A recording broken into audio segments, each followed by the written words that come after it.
Guys, it's Britt. Tonight we're here with a few updates on the 8 passengers Ruby Franke, Kevin Frankie, Jody Hildebrand case that is unfolding. I felt like I would compile a few of these updates into one video instead of kind of dividing them up because I have them all right here in front of me and I'm ready to share them with you. So if you're interested, please keep watching.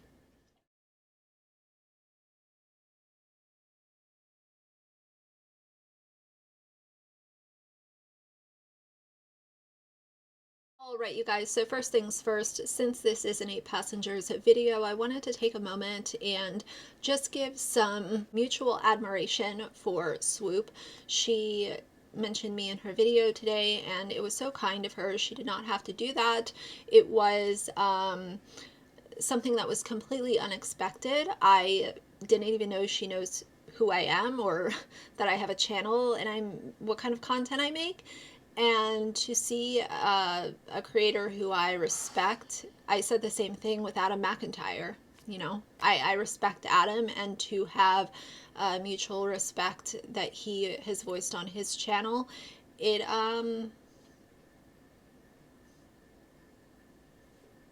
a little bit of a different situation for me because I've had a tough time on YouTube, and it hasn't always been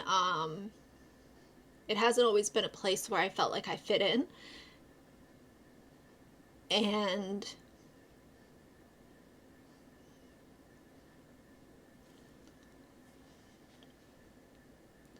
to hear kind words from somebody that I respect just means a lot. So I will link her video down below if you guys want to go check it out or watch it.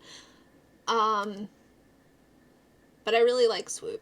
I like her, I respect her, and to hear these kind words from people whom I adore their content and the work that they put into it, it just means a lot. Sorry, I had to pull myself together there, but it just means the world to me. It means a whole lot, and I wanted to take a moment, since this is an 8 passengers video, and just voice my appreciation.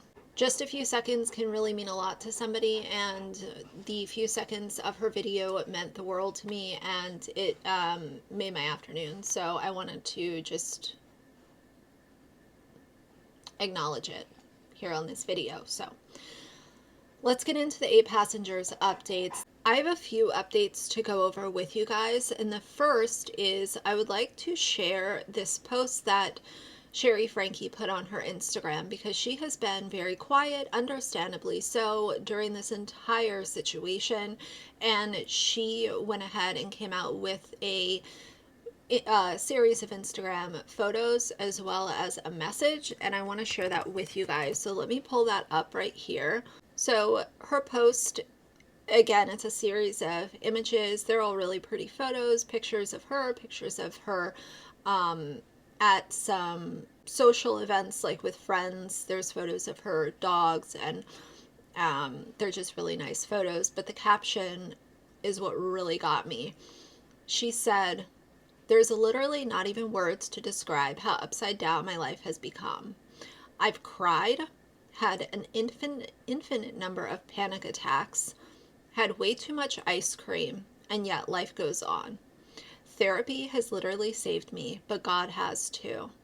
My life is somehow becoming more beautiful and fulfilling despite all the terrible things going on.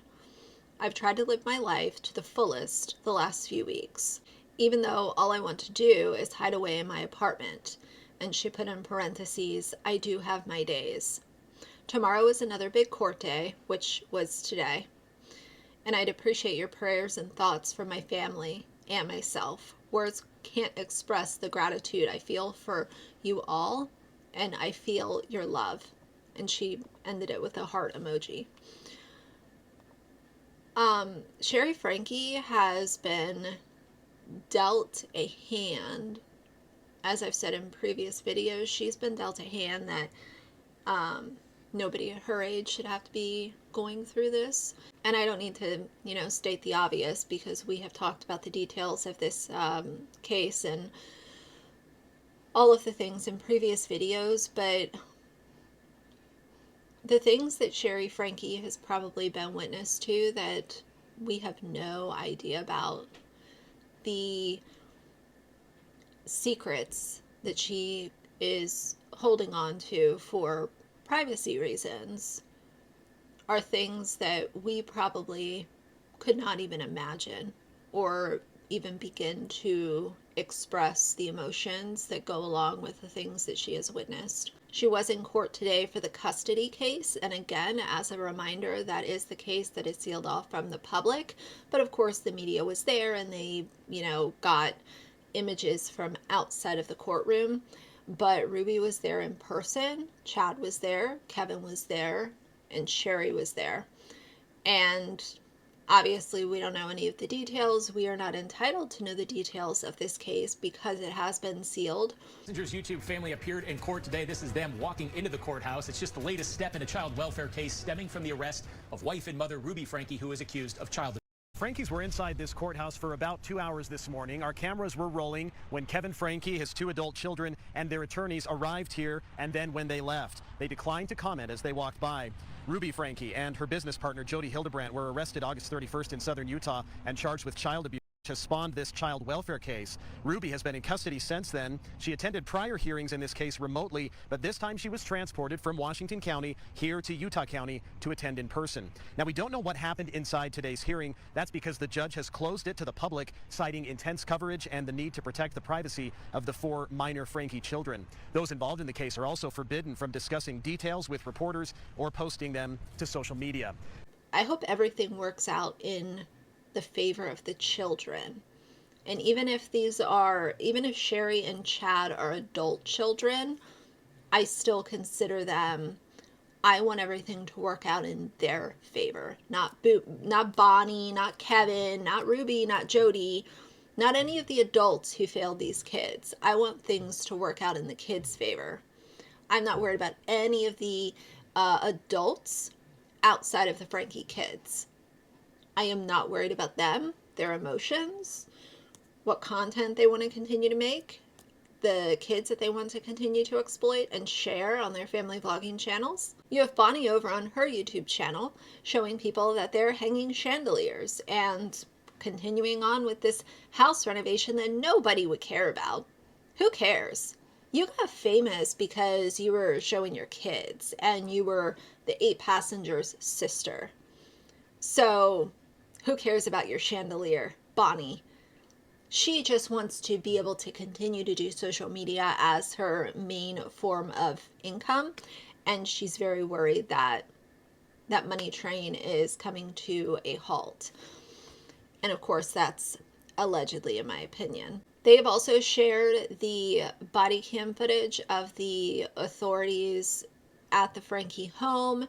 It was very eerie to see the body cam footage, and you can see the 8 passengers van in the driveway, and just there's an eeriness about that body cam footage of them being in that home and some of the awful things that probably took place in that home.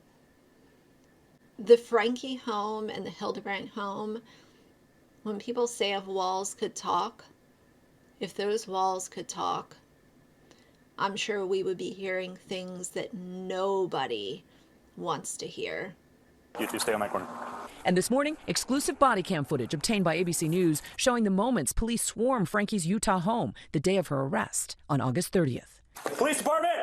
Drawn as police scour room to room in Franke's home for more of her children after one of them escaped from a house of her business partner nearly 4 hours away in Ivins, Utah. But more exclusive body cam confirming the whereabouts of the 2 middle children.